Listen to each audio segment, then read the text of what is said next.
Well, I still need a whiteboard sponsor, so I'm gonna shill for that this entire series. So if you're a whiteboard sponsor, hit me up.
Hey everyone, Dylan Schumacher, Citadel Defense, and we are back today in our second part of our Philosophy of War series. And today is Chapter 2, The Theory of War. Now, if you missed the first part of this series, I would highly recommend you go back and watch that.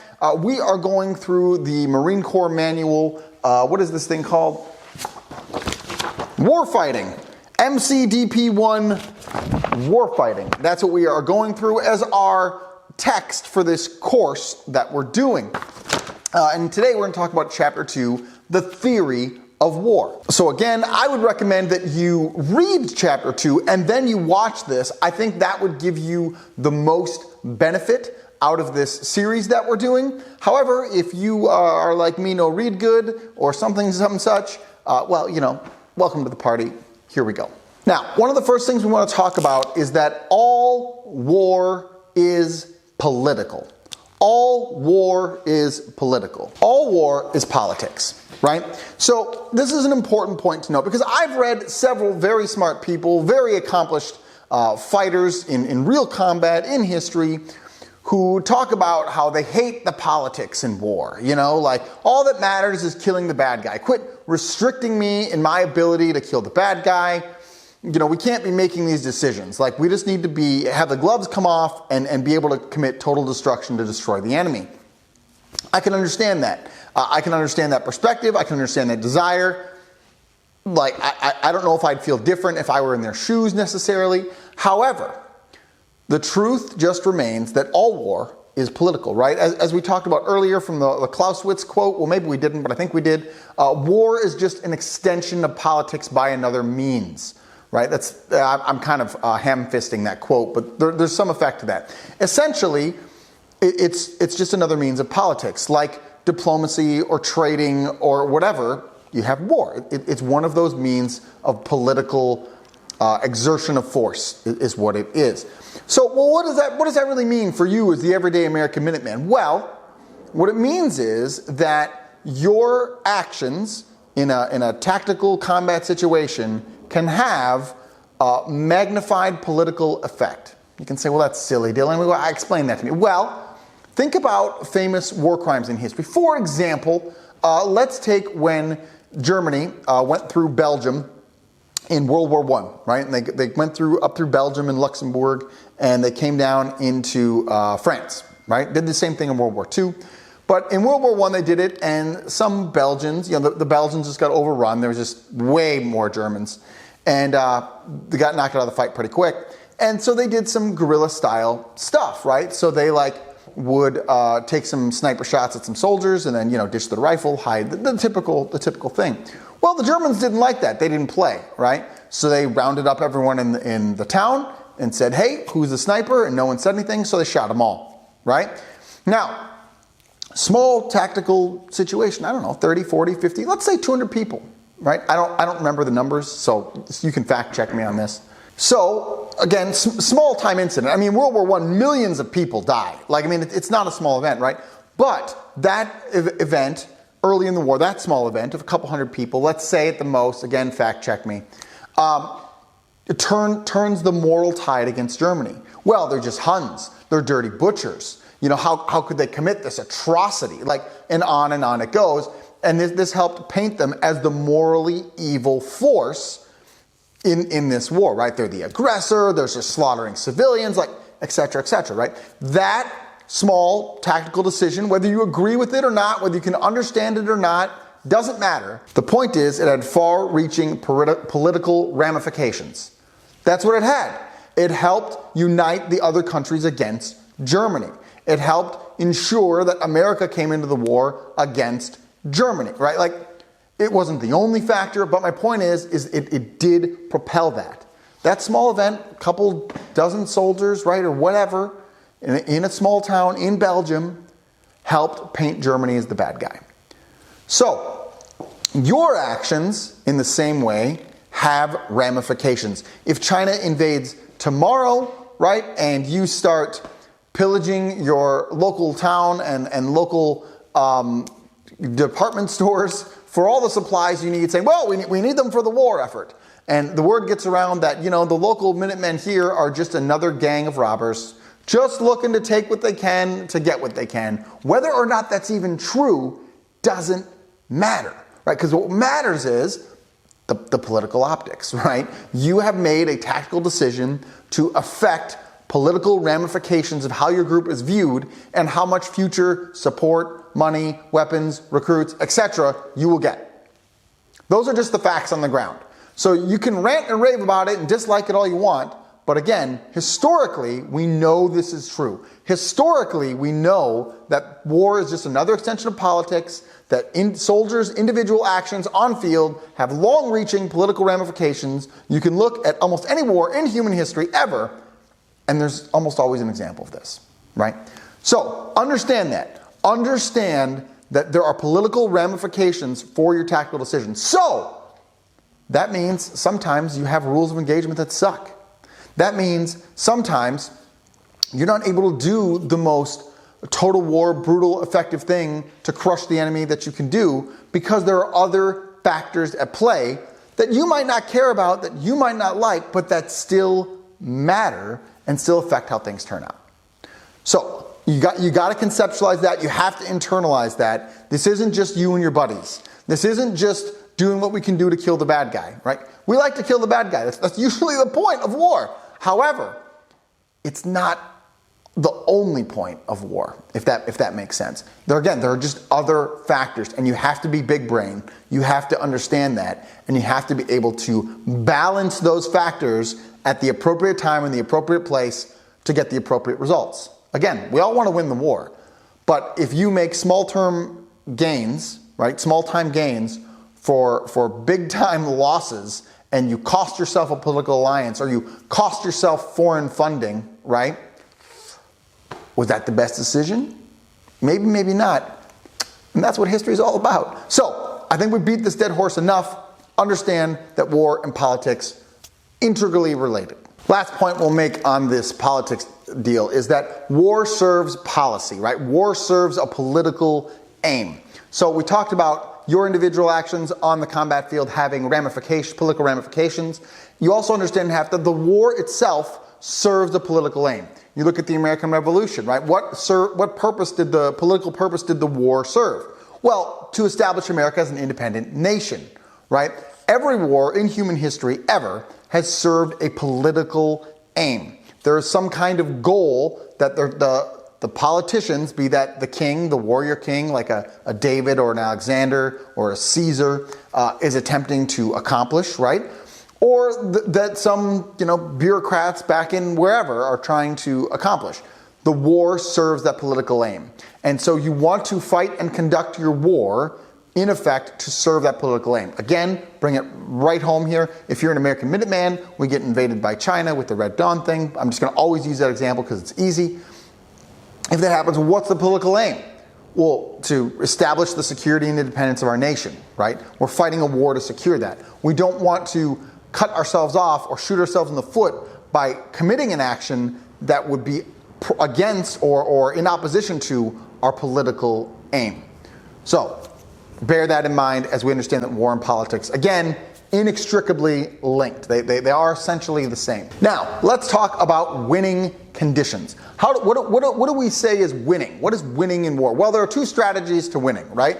The first one is destroying their physical ability to fight. They no longer have the physical means to resist you. If you look at Germany at the end of World War II, they were pretty close to this point, right? Like, all of their generation of fighting age military males, 20 to 40 were, wiped out or severely depleted. At the end of the war, they're fighting with, kids, teenagers, and by that I mean 14, 15, 12 years old, something like that, and old guys, 60, 70, 80 years old, right? That's who's left to man these positions and man the front lines. So they were just running out of people, right? Or if you run out of material, if you no longer have enough steel to make munitions or guns or whatever, or tanks, you just run out of a physical ability to fight back. Historically, typically, this is very hard to do. Very few wars in human history have ended because the opposition simply has no physical ability to fight back. There are some examples. So, for example, when the Warsaw Uprising at the end of World War II, the Jewish resistance there, I believe, were able to scrap together a couple pistols, maybe some Molotov cocktails, maybe one rifle, and they were able to fight the Nazis for a little bit. Not super well, right? I mean, the Nazis came in with their flamethrowers and their tanks, and don't get me wrong, from everything I understand, they put up a good fight, but the Nazis just simply crushed them. They just had more ability, more munitions, more people, more weapons, and they just crushed them and destroyed their physical ability to fight. They killed everybody, right? Or if you look at how Mongols typically fought their wars, right? Typically they would come in and they would just kill everyone. They were just willing to kill all the people. The Mongols would, raze a city, which, destroy all the people, kill all the people they could find, destroy all the buildings, rape all the women they could find. Then they would leave. Then they would come back a couple days later to do it all again, right? Because they wanted to be thorough, make sure they didn't miss anybody, right? There's an incapacitation there. They're trying to purposefully destroy their physical ability to fight. Fight you until you are vanquished, completely dead. Everyone, everyone. So, historically, very rare. Second option is to get them to accept terms that are less egregious than continuing the fight, right? Once the terms are more favorable than continuing the fight, well, then they're willing to accept, they're willing to sign the terms. That's called the strategy of erosion, right? This is strategy of incapacitation, strategy of erosion. Getting them to understand that, it's just not worth it. The juice just ain't worth the squeeze anymore. Likely, the Ukraine-Russia war is happening right now. Likely you're looking at this, right? There's going to be terms at some point. The vast majority of wars here in human history, and I'm making up a number here, I'm going to go with 95%, end in terms. Okay? That's just how it is. It's just no side is completely destroyed. No one's completely wiped out. They could keep going if they want. World War I ends on terms. Very bad terms for the Germans, which leads to World War II, whole other video, but it ends on terms. Okay? There was not an unconditional surrender in World War II. Or World War I, excuse me. World War II there was, because of World War I and the bad terms, right? So, but most wars end in terms. You've been conditioned, most likely, throughout your life to think that this is the only way to win a war. This also happens. Again, vast majority of the time, the terms become more titillating than the actual fighting anymore, right? The terms become more agreeable. And the longer the war goes on and the more people you're losing, well, maybe those terms start to look pretty good, right? So understand you don't always have to fight to hear. In fact, most of the time you don't. You have to fight to hear, though. You have to get them to agree to terms. If, again, China happens, the Red Dawn thing happens with China, what are the terms? Leave. If they do that, Are we going to keep fighting? Well, maybe. I mean, maybe we go over the ocean, right? That could happen. Maybe not, though. Maybe it's just they're gone. Our nation is secured, right? We've secured the political win terms. So understand that there are different ways and there are different conditions under which we will call war winning the war. Remember, as we continue through this, this is all about the theory of war, right? So another one of the theories of war is that it's on a spectrum, right? There's military operations, which I wrote mil-ops over here, and then there's general war, right? Think military operations, small scale, maybe policing actions, kind of, pockets of fighting, whatever. General war, like major regional war, full front lines and tanks and rockets and artillery and, general war. And everything exists, somewhere on the spectrum here, right? Maybe World War I, you have somewhere over here. Maybe something like Grenada, you have something more over here, right? Like there's a spectrum. Just because you're good at one does not necessarily mean you're good at the other, right? So, for example, like the military operations, so general war, America has been the king since World War II, right? We haven't had a general war since then, but we've geared all of our stuff towards that, right? We have tank battle formations and, the planes that come in. Maybe Iraq was as close as we got, and we just absolutely crushed them, the first time, right? Military operations is more like Afghanistan or Iraq round 2 kind of stuff, like the more intermittent guerrilla insurgency, small scale IED here, a shooting there kind of thing, right? And as we've found out, we're not so great at that one, right? Our military isn't geared, equipped, doesn't have the ability to solve that one like they do this one. Ideally, if you were a real-time full military like the Marines, you'd want to have skill sets for both, right? In our case, as American Minutemen, we're pretty much going to live on this side of the spectrum, right? Well, why? Because we don't have the capability to live over here, right?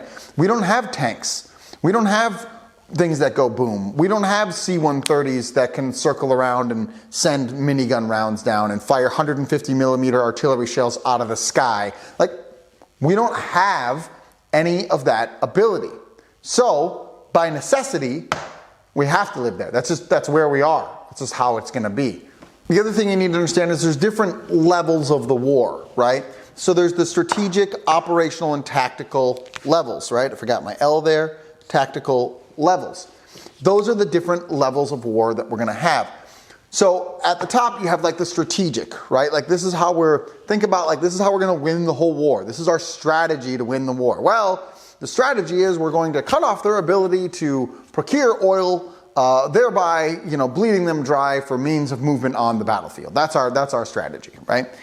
The tactical level is what happens, in that battle, right? Like you need to, Rogers, you need to take your boys and flank right and like put down the MG and, we need to start coordinating tactics on the actual battle. Be that like a platoon size engagement or be that like a battalion size engagement. It's, we need to take that hill and then we can flank them here and we can send the mortars over here. We can combine arms and mass fires on this point. Like those are the tactics of the battle. The operational links the two, right? So if you think of like win wars, win campaigns, win battles, like that happens. And your actions, as we talked about earlier, right, down here, can influence the strategy. And your strategy better damn well influence how you're going to fight those actual fights, right? But there's somewhat of a reciprocal relationship here, right? Like again, if you make a bad tactical decision, will that influence your strategy? Well, our strategy was to win the support of the people, but our guys got out of hand and massacred these 3 towns, so well, there goes that strategy. Now we have to reevaluate, right? Like there are things that happen here. This kind of links the two, and these circles are overlapping because some of the tactical bleeds into the operational, right? Some of the operational bleed into the strategic and vice versa. So you have to understand that these levels interact. They're not clean cut. There's not a clean dividing line between them. That doesn't exist, but there's bleed over. So, how you're going to operate in that campaign, for example, is going to influence how you operate in that in that battle. So just to understand the different levels, and these different levels, of course, require different leaderships, leadership sets and skills and levels, and people that do well in a tactical environment may not do well in an operational leadership level, right, and strategic and so on and so forth. You can understand how this works. Initiative and response. I'm just going to read you this line straight from the book because it's helpful. By taking all actions in war, regardless of the level, right, are based upon either taking the initiative or reacting in response to the opponent. By taking the initiative, we dictate the terms of the conflict and force the enemy to meet us on our terms. The initiative allows us to pursue some positive aim, even if only to preempt an enemy initiative. It is through the initiative that we seek to impose our will on the enemy. So initiative, it all comes down to initiative. This is one of the things that the Marines in this manual get very, very right, is initiative. When the initiative is with you, you are able to dictate the terms of the fight to the enemy.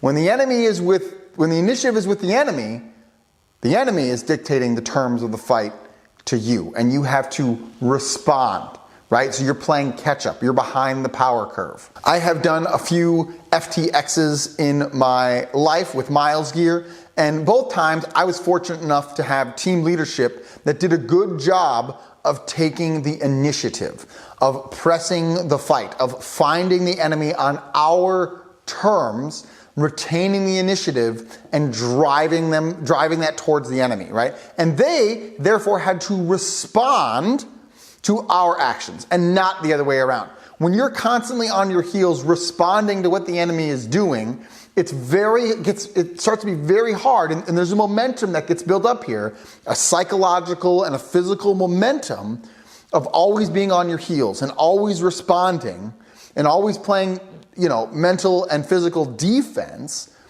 that you're not able to take the initiative and press the attack. And so the more initiative you have, the more momentum you can build, the more you can retain the initiative, right?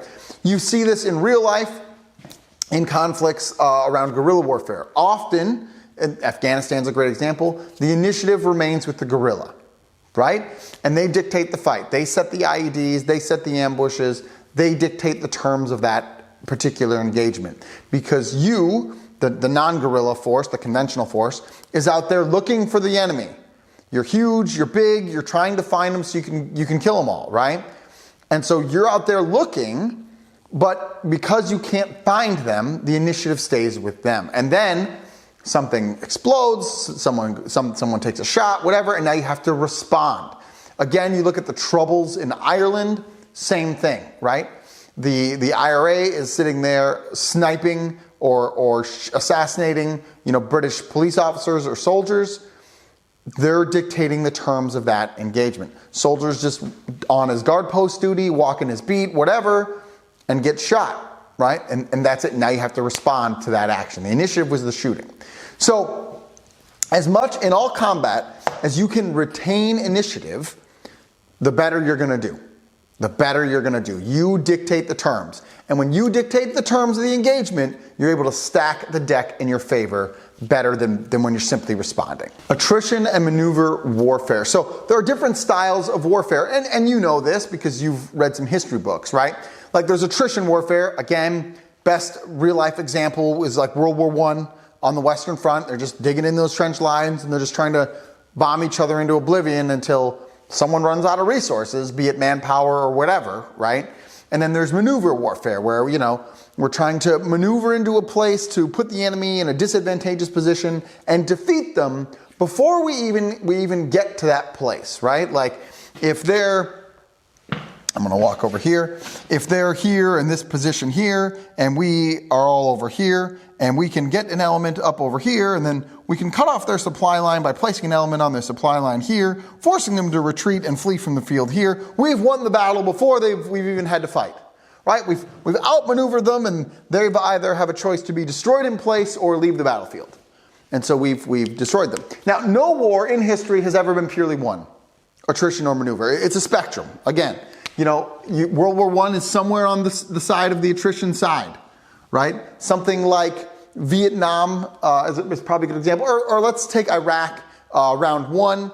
when the United States invaded. It's probably more a good example of maneuver warfare, right? Where we're able to get our tanks across the desert into places they didn't think we could be, and all of a sudden we're here, we're there, and they're surrounded and cut off, and they're, again, destroyed in place or have to surrender or withdraw from the field, right? Like we've just simply outmaneuvered them by being where we couldn't be. In general, as a guerrilla, Vietnam is an interesting thing where they are maneuvering, the Viet Cong were maneuvering a bunch, right? But they were also just wore us down over 13 some years. So it's, again, you have to understand there's a spectrum. And in any one conflict, you might switch styles, right? Like back and forth depending on the engagement, depending on the season, depending on the year. Like that happens.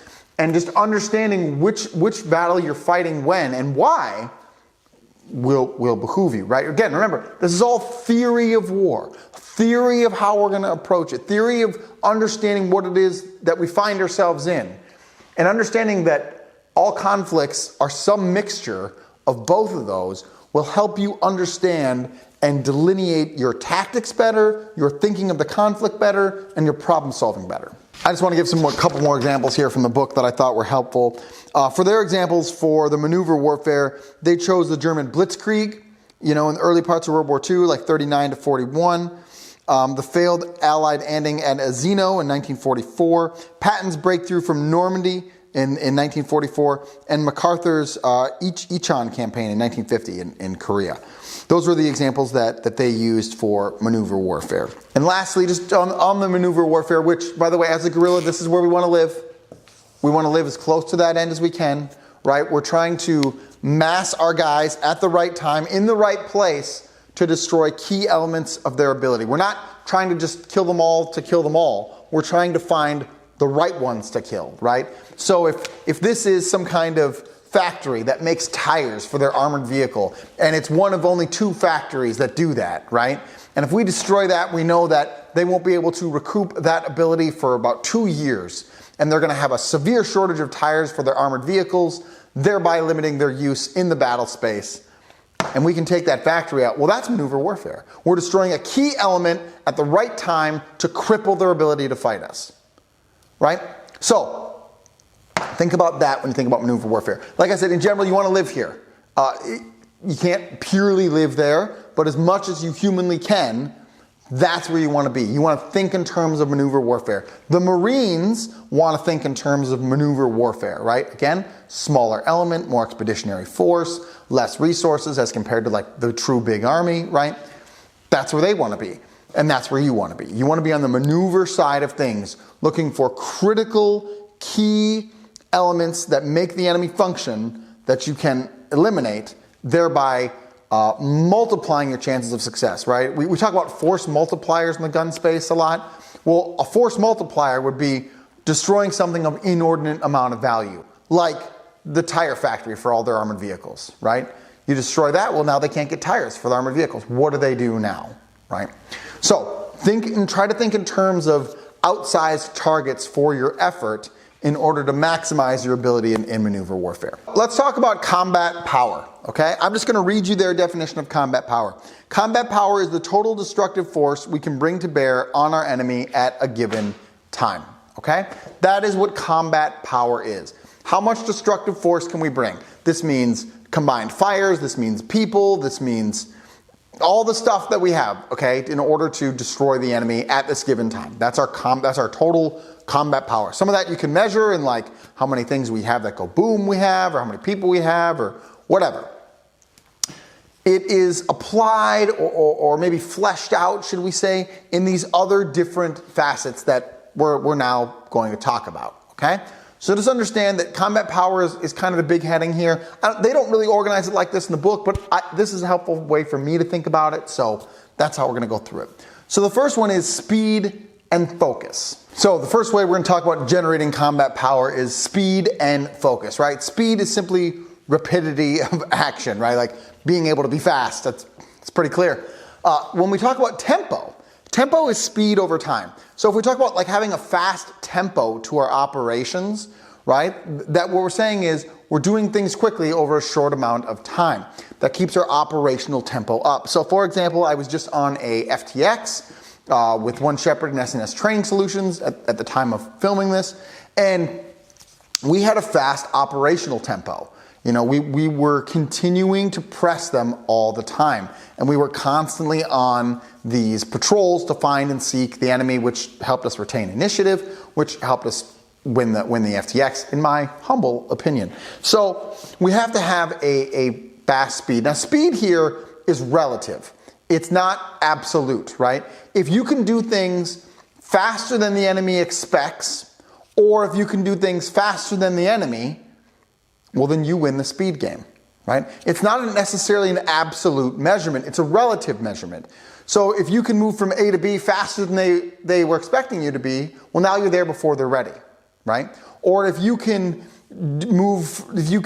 reload your choppers and get them out quicker than the other guys, well, then you can have your choppers in the air more often than they can, thereby helping gain air superiority over the battle space, right? Like, you understand these things. Like, if you're faster than the other guy, it's always to your advantage every time.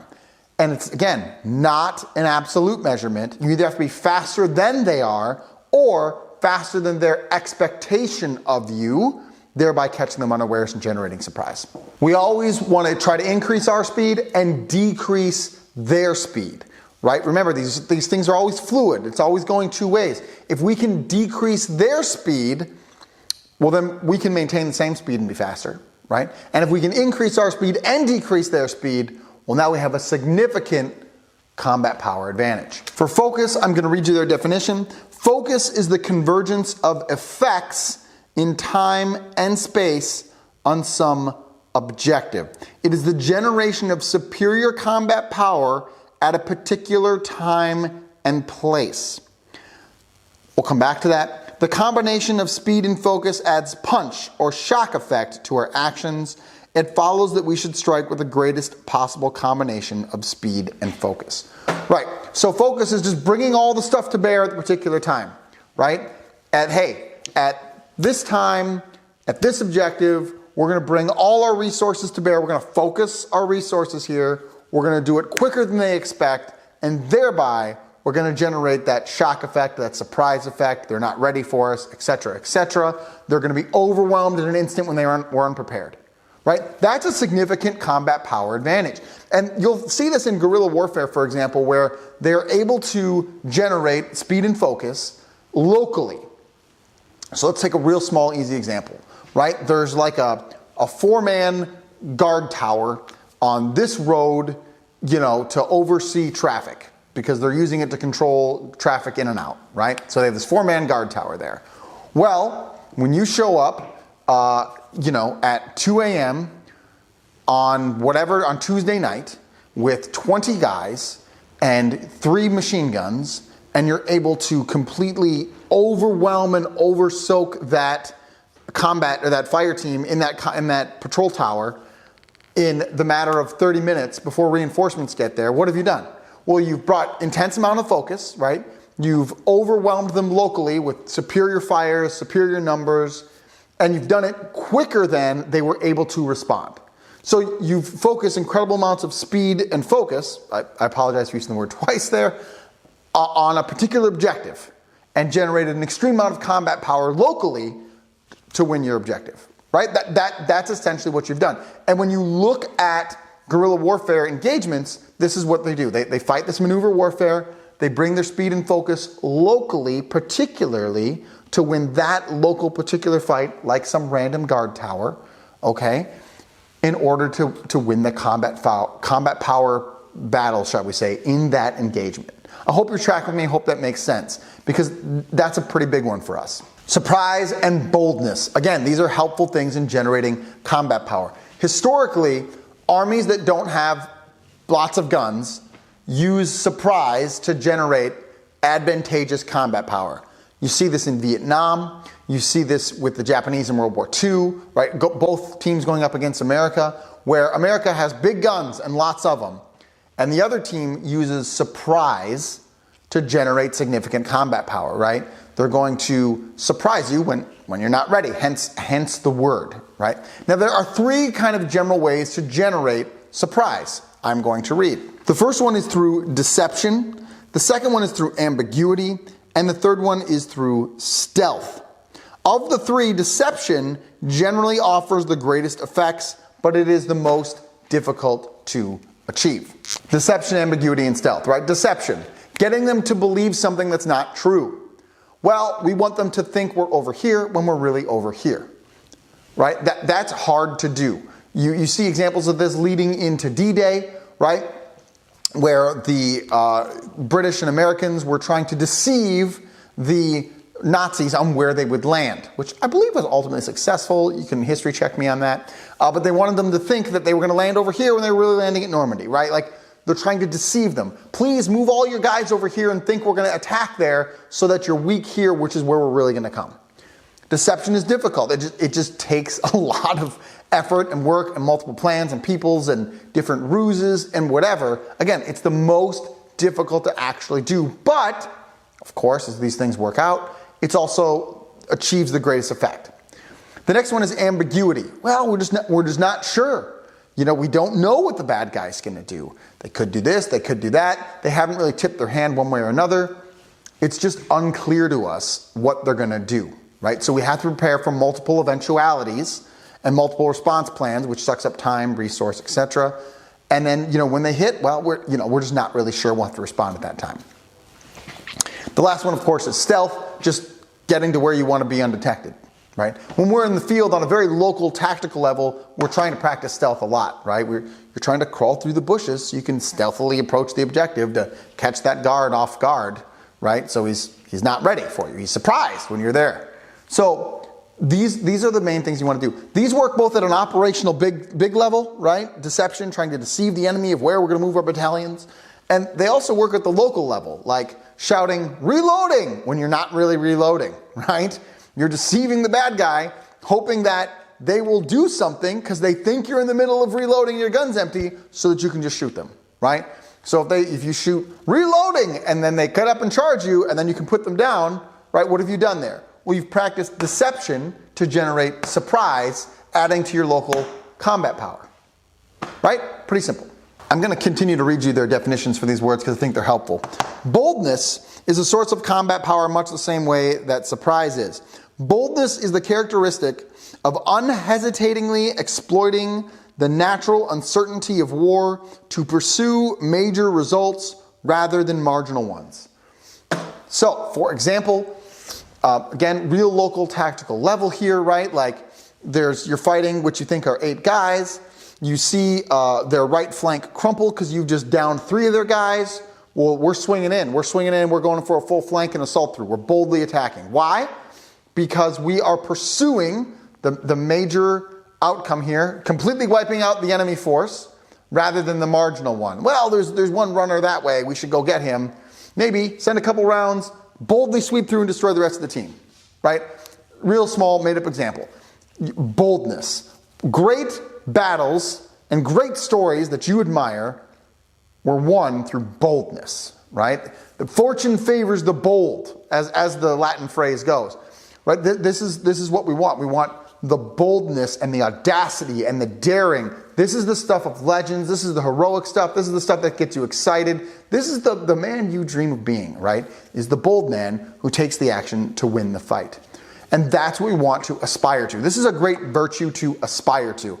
Sometimes bold people get shot, okay? That happens.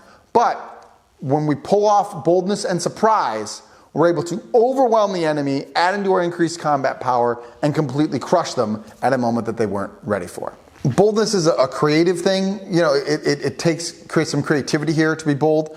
I also want to read you this line. Boldness is superior to timidity in every instance, although boldness does not always equate to immediate aggressive action.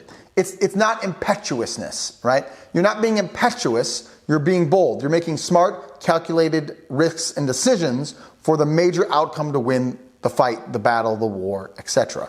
So don't necessarily think boldness just means kicking in the door and charging in there all the time. There's a patient, cold aggression to it, but it is still acting decisively at the right time to achieve the results you need. There is a close connection between surprise and boldness. The willingness to accept risks often necessary to achieve surprise reflects boldness. I'm gonna read that to you again because that's a great line.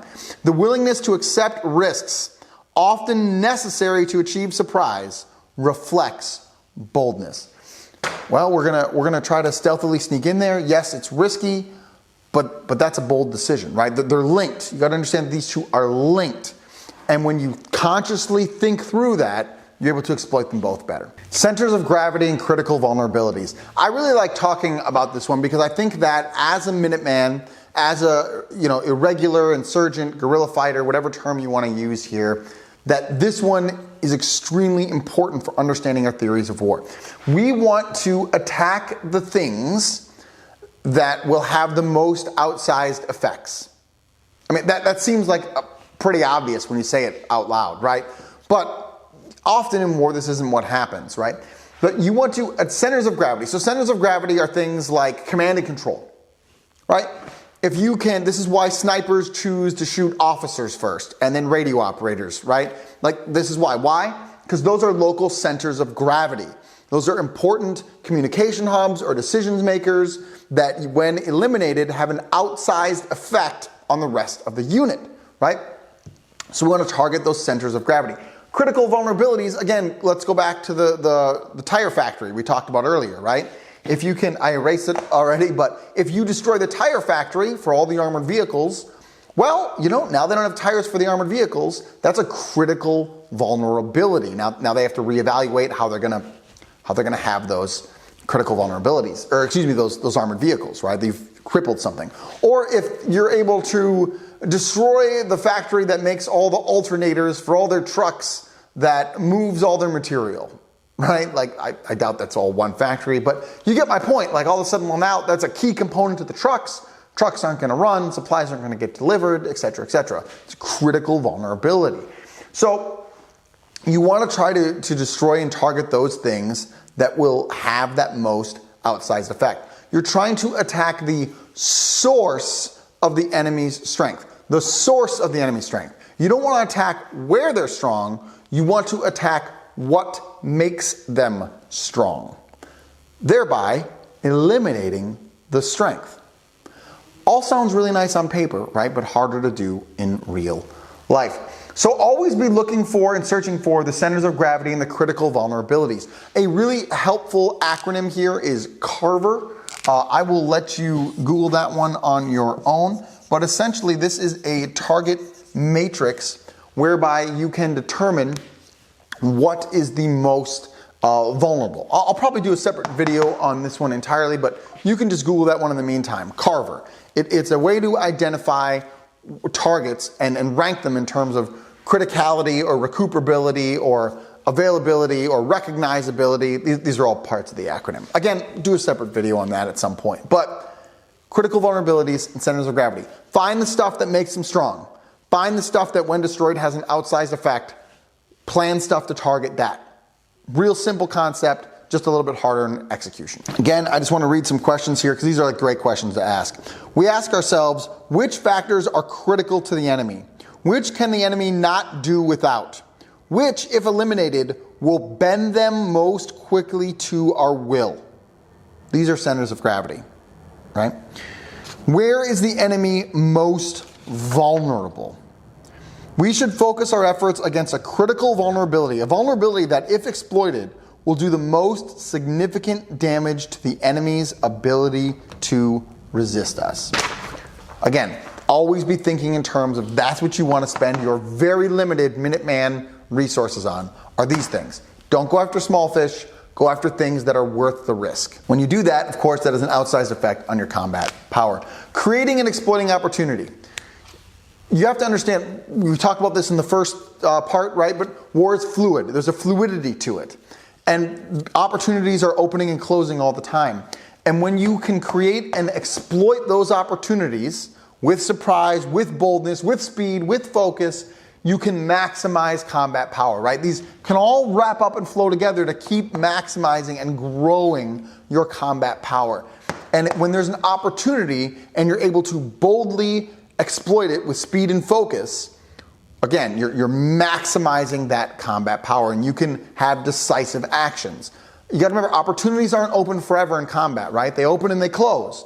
And when you see it and you can act and exploit it, that's good. This is why you typically hold a reserve, right? In larger operations, you have a reserve element so that you can exploit that opportunity, and you can throw that reserve, that fresh reserve element in order to maximize that opportunity.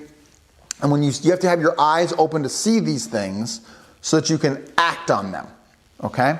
Or you can plan operations to create an opportunity and have a plan in place to try to exploit it once hopefully it's created. Well, we're going to attack this area here, which will hopefully draw these troops up over here, thereby creating an opportunity on this center of gravity, and we're going to have a reserve force whose job is to then attack the center of gravity and exploit that opportunity, because this diversion attack has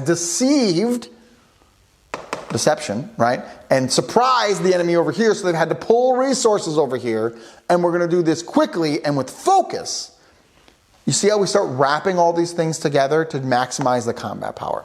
So I hope that is really helpful for you. I hope this helps you understand a good theory of war and how to best think about these things and approach it.